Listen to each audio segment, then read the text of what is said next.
Herkese merhaba. Hemen konuya gireceğim vakit kaybetmeden.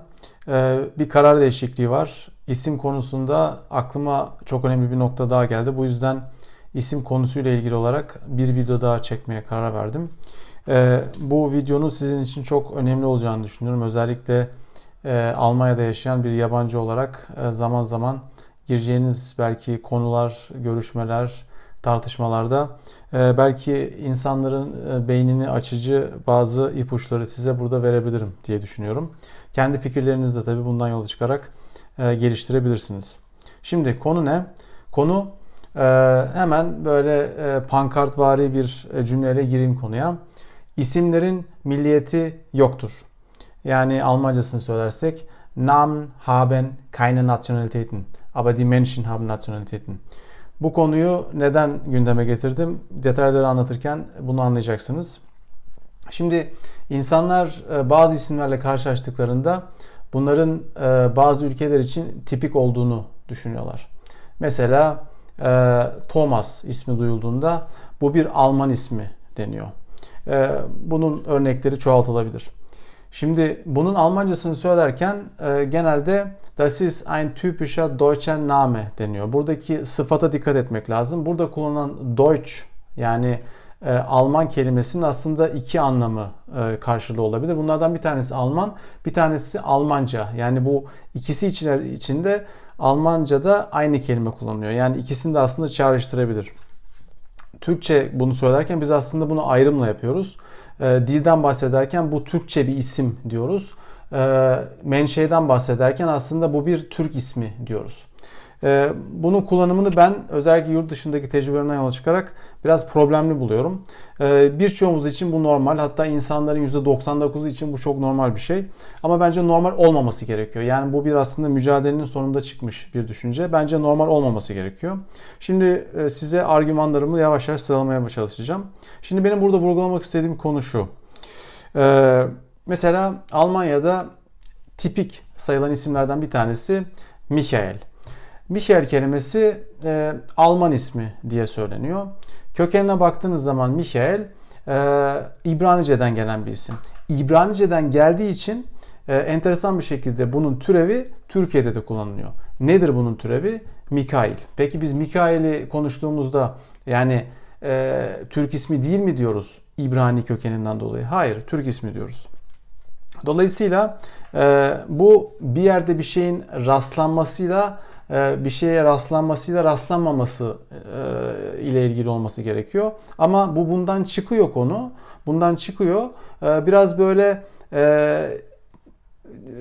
çekmece mantığına gidiyor. Yani çekmece mantığı genelde olumsuz anlamda kullanılan İngilizce karşılığı box mentality, Almanya'daki karşılığı Schubladen mentality. Yani genelde bazı kökenlerin, bazı insanların, bazı grupların olumsuz yönlerini çağrıştırmayla bağdaştırılıyor ve bu şekilde anlatılıyor. Tabii olumlu özellikler de olabilir ama olumlu özelliklerden bahsedilirken genelde problem çıkarmaz. Ama genelde ön yargılardan yani kötü özelliklerden bahsedildiğinde konu ön yargıya varabiliyor. Benim burada vurgulamak istediğim veya değinmek istediğim konu bu. Yani bilinçlendirmek istediğim nokta bu. Ne dedik? Mikael. Alman ismi diye geçiyor. Kökeni mesela İbranice. Thomas diye bir isim var mesela. Almanya'da çok rastlanır. Bunun kökeni Aramice. Yani anlamı da ikiz demek yani. Muhtemelen bu benim tahminim. Bir yerde okumadım. Aramice olduğu için ve İbranice'ye bir şekilde atlamadığı için, atladıysa da o ismi bilmiyorum.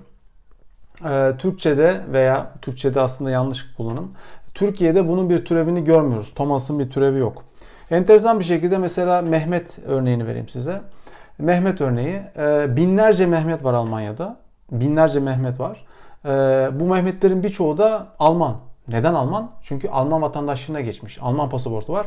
Bir insan Alman pasaportunu aldıysa o Almandır. Hukuki anlamdaki tarifi budur. Bizim üçüncü kişilerin menşeileri hakkında yorum yapma hakkımız yoktur. Yani hukuki anlamda bu insanların menşeileri bellidir. Eğer bir insan Alman pasaportuna sahipse Almandır. Türk pasaportuna sahipse Türktür. Bunun dışında üçüncü kişilerin söyleyeceği başka bir şey de yoktur. Mehmet ama enteresan bir şekilde Mehmet üzerinden konuşulurken bu bir Türk ismi deniyor. Mehmet Scholl Alman. Demek ki Mehmet aynı zamanda bir Alman ismi. Ama bunun çok böyle iddialaşmasına girmeye gerek yok. Yani şimdi bu söylediğim örnek Mehmet üzerinden ve verilen karşılık iddialaşma veya çatışma. Bu bence sonu olmayan ve aslında sonu olmadığı için başı da olmaması gereken bir şey. Dolayısıyla boşuna mücadele edilen bir şey. Benim videonun sonunda gelmek istediğim nokta şu. Mehmet ne bir Alman ne bir Türk ismidir ya da ikisi birdendir. Mehmet bir isimdir. İsimlerin kökeni olmaz. İsimlerin isimlerin uyruğu olmaz diyeyim daha doğrusu. İsimlerin uyruğu olmaz ama insanların, o isimleri taşıyan insanların bir uyruğu olur. Bunu aklımızdan çıkarmayalım. Bu konuda bir bilinçlendirme ortaya koymaya çalışıyorum. Bunun altında yatan kök neden de ön yargılarla eğer varsa mücadele etmek. Şimdi ben bir eğitime girmiştim. O eğitim şirketin gönderdiği bir eğitimdi. O eğitimde sanırım tek yabancı kökenli bendim. Tabii benim ismim alışılmış bir isim olmadığı için eğitmen bana bu isim nereden geliyor dedi. Çok bilinçli bir soru. Yani sen nereden geliyorsun demedi. Orada seni kullanmadı. Sen kullanımı birçok iletişimde problemlidir. Bu da problem yaratabilecek bir iletişim olduğu için muhtemelen çok tecrübeli bir eğitmendi. Bana senin ismin nereden geliyor dedi. Tabii ben de artık çivi çiviyi söker mi diyeceğiz. Buraya çok uygun bir atasözü veya deyim bulurduk ama aklıma gelmedi şu an. Zaman kaybetmeyelim. Ben de şöyle bir karşılık verdim. Ben Türkiye'den geliyorum. İsim de benle birlikte geldi dedim. O da sonrasında sorduğu sorunun soruş şeklini bir şekilde anlatmaya çalıştı. Neden sorduğunu vesaire. Benim buradan yola çıkarak söylemek istediğim şey şu. İsimlerin yolculuğu insanların yolculuğundan çok daha uzundur. Yani onların kökenleri vardır, geçmişleri vardır. Mesela benim ismim Cumhur. Türkiye, Türkçe dilinde kullanılan aynı zamanda bir kelime Cumhur. Kökenine daha da indiğiniz zaman Arapçaya gidiyor. Arapçada kökenine baktığınız zaman Cem köküne gidiyor vesaire. Yani bir kökeni var. Ama şimdi bu yolculuktan bağımsız olarak benim vermek istediğim mesaj dahilinde size şunu söylemeye çalışıyorum. Bana kalırsa insanların iletişimlerinde, uluslararası konuşmalarda, uluslararası tanışıklığın olduğu ortamlarda bence ismin artık bir uyruğu olmadığını vurgulamak gerekiyor. Çünkü ismin kökeninin vurgulanması ister istemez bazı olumsuz çağrışımların, olumsuz özelliklerin bir şekilde insanların aklına gelmesine sebep olabiliyor. Eğer buna karşı bir argümanla biz karşılık verirsek bence bu konuda insanları bilinçlendirmeye yöneliriz diye düşünüyorum. Sadece bu kendi bilinçlenmemize yardım etmez. Aynı zamanda konuştuğumuz, iletişim halinde olduğumuz insanların da bilinçlenmesine yardımcı olur diye düşünüyorum. Buradan yola çıkarak da 3 örnekle aklımıza çakılması için size 3 isim vermek istiyorum. Bütün bu söylediğim sebeplerden dolayı Muhammed Ali bir Amerikan ismi, Akashi Kaikyo bir Alman ismi, Thomas Müller de bir Japon ismi olabilir. Zaten bildiğiniz gibi Muhammed Ali de bir Amerikalı'nın ismidir. Çok ünlü bir Amerikalı'nın ismidir.